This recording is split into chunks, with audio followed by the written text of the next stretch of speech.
All right, SummerSlam 2018. We start off the show with Dolph Ziggler defending the Intercontinental Championship against Seth Rollins.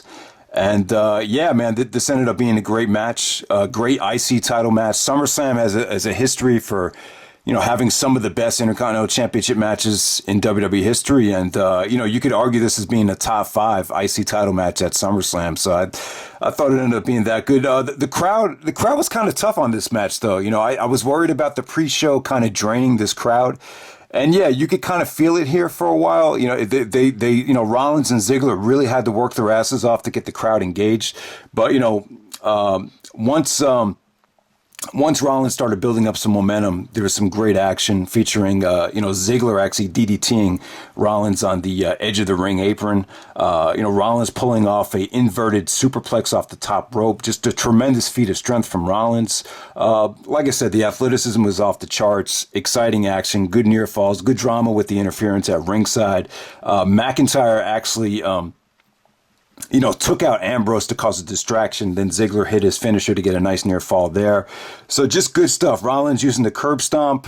Great finish. Really, Rollins is back to 100% now. If there was any doubt that this guy was never going to be the same again after reconstructive knee surgery, I think he proved everybody wrong. I think this guy's ready to main event any pay-per-view. And just congratulations to both guys. They main evented the last pay-per-view for the IC title. They carried the momentum into SummerSlam, and this probably ended up being a better crowd reaction and a better match. And I thought it came off great. You could definitely argue this is the match of the night. Next up, you had the New Day taking on the Bludgeon Brothers for the SmackDown Tag Team Championships. Ended up being a DQ. It was a good way to build up the Bludgeon Brothers even more. To me, this looks like a Vince McMahon creation, like I said back at WrestleMania. And I don't know, it just doesn't seem like they've gotten a lot of exposure yet. So I think this is a nice way for them to build even more heat. This way you want to see them defeated even more for the Tag Team Championships. The DQ ended up being crazy. I thought Rowan actually took out a plunger. It was like, why is he bringing in a plunger?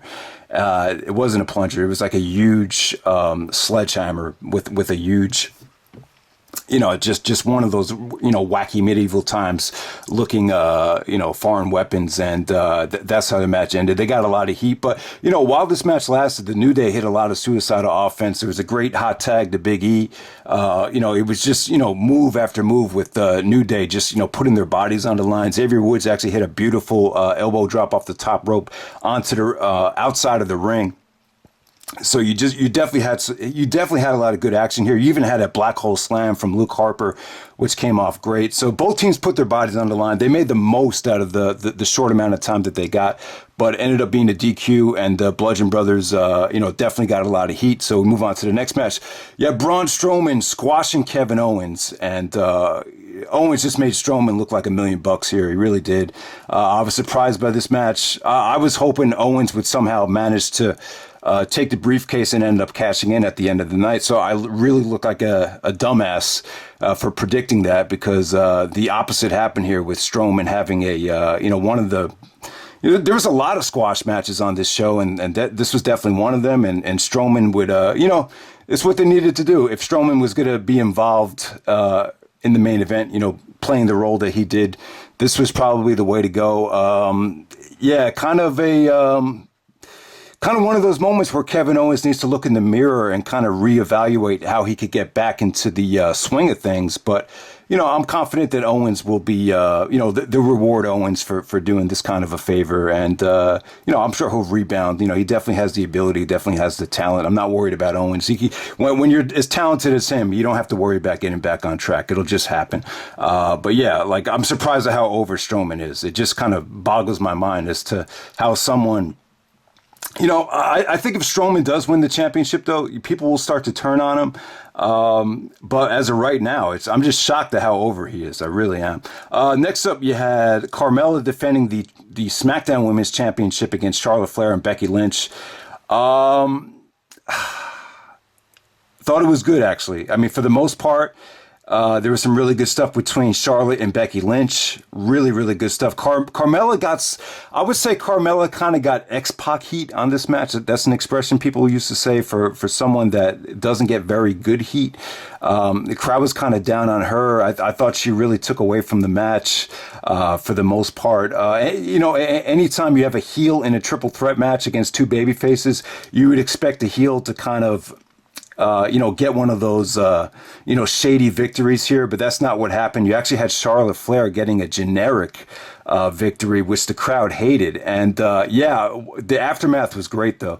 The actual match, it was hit or miss. I thought some of the sequences with Carmela were kind of shady, but, Charlotte and Becky, I thought they really brought it. And then the finish, fans hated the finish with Charlotte winning, but the aftermath was great. When Becky Lynch turned heel on Charlotte, this is one of the loudest loudest pops I've ever heard for a heel.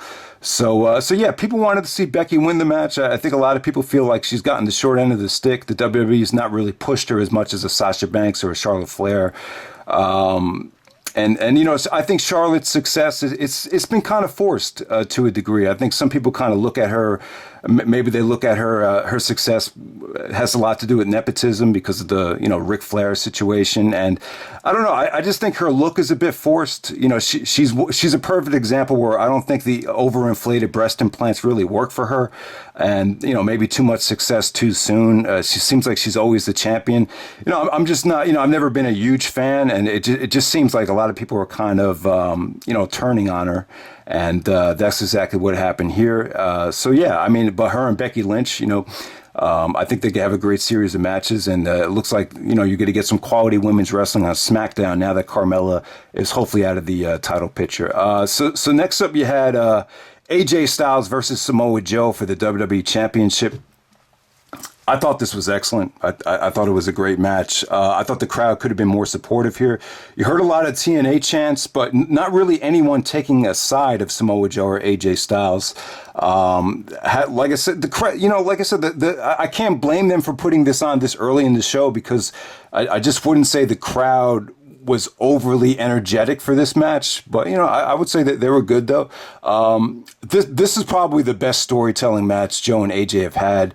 Obviously, in TNA, the TNA matches have more spots. They were probably more drawn out as far as the wrestling goes and the roller coaster ride of a match that those matches were. But this match right here, they stuck to the story. And it just had great intensity. That's what Vince is looking for. I think he wanted to see these guys, put on a type of match where the storytelling and the facial expressions and the emotion is the key word. The match had a lot of emotion.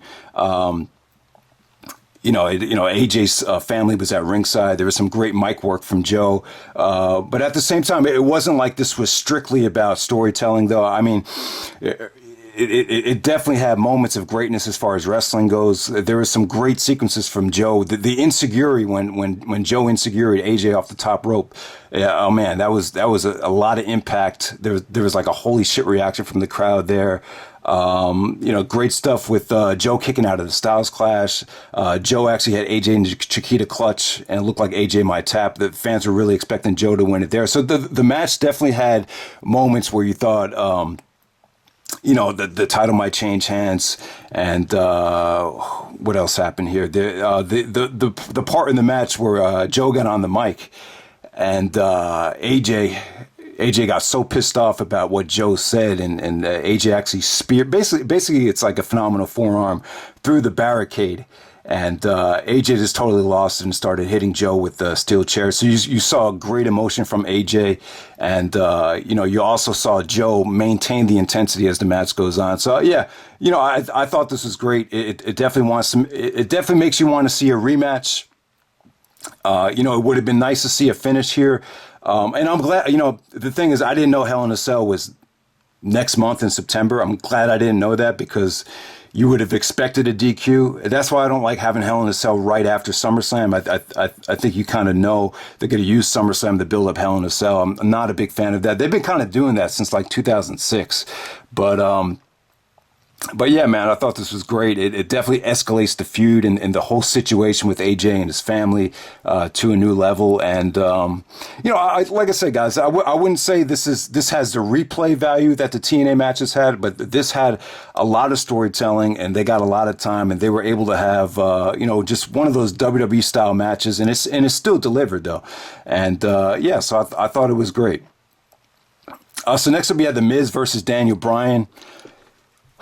Disappointing match, I would say. They got a lot of time though. They got more time than any other match on the card, which was nice to see. I thought this had moments. I thought Bryan looked great. He took everyone on a ride. That Bryan definitely had his moments as far as crowd reaction goes, especially with the surfboard. The fans were really into the surfboard spot. There's some good transitions into the yes lock. The Miz hit the skull crushing finale for a great near fall. So the match definitely had.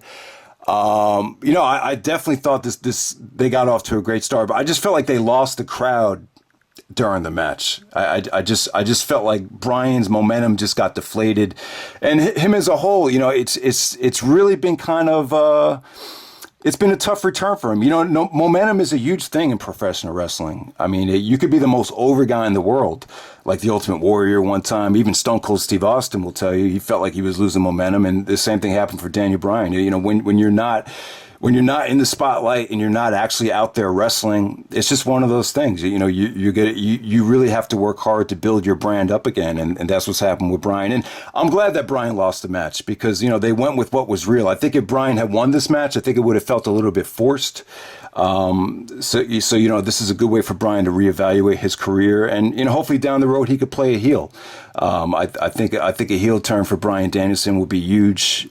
Dave Meltzer was quoted as saying that no one quite was able to take anyone on a ride like Bryan Danielson as a heel, with the exception of Ric Flair. So that just shows you how valuable Bryan Danielson is a heel. The WWE has been reluctant about turning super over guys like a Rey Mysterio, like a Rob Van Dam, like a Daniel Bryan heel. But I think it needs to happen with Bryan. If he definitely changes his look and goes back to being the world's most boring wrestler like he was in Ring of Honor, I think it'd be great because Bryan Danielson's a great storyteller and he's great on the mic. And you're not gonna capitalize on him and his full potential unless he does turn heel because he's tailor-made for it. But good victory for The Miz. I just felt like The Miz, he's not suited to wrestle matches this long. I thought Bryan had a tough time carrying him, to be honest with you. I mean, this is one of the least engaging Bryan Danielson matches that I've seen that have went over 20 minutes. Really, so for Bryan Danielson standards, I'd say it was quite disappointing, but I am happy for him. I thought the match was good, just not great. And it's kind of one of those things that's going to propel Danielson to kind of reevaluate things and hopefully shift into that different direction, as we'll see. But yeah, the Miz got help from Maurice. You kind of knew from the camera angle that Maurice was going to assist Miz in the victory. She gave him a foreign object, and that's how the Miz got the shady victory there. Next up, you have Finn Balor taking on Baron Corbin in what might have been one of the best squash matches of all time.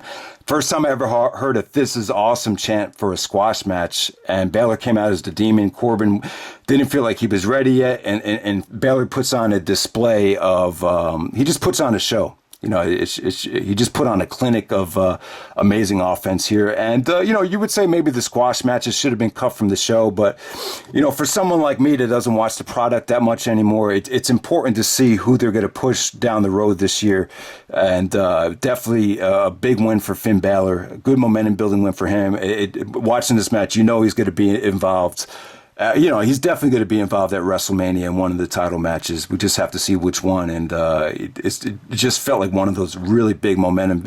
If I were to compare it to any other match in WWE history, I would kind of compare this to Ultimate Warrior versus Honky Tonk Man, where it was, even though it was a short squash match, that win really catapulted Warrior into the next level of his career.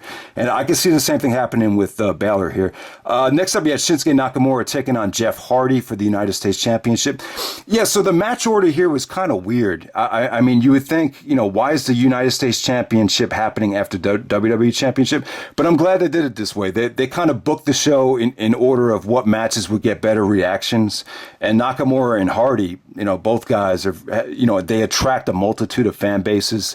So I thought it was a good call here. The match was kind of weird, but interesting. And, like I said, a lot of great character work from both guys, a lot of great facial expressions, and just a lot of shenanigans from both guys that was pretty entertaining. And, Hardy actually pulled off a beautiful swanton bomb where he actually missed on the edge of the ring apron, but it was a sick bump. Him and Nakamura, they had an entertaining match. I wouldn't say it was great. I wouldn't even say it was good. I just say, it was fine for what it was. And then Orton comes out, and Randy Orton comes out of nowhere and looks like he's going to attack both guys, and just decides to go back to the back. And that makes perfect sense. Randy Orton's a 13-time world champion.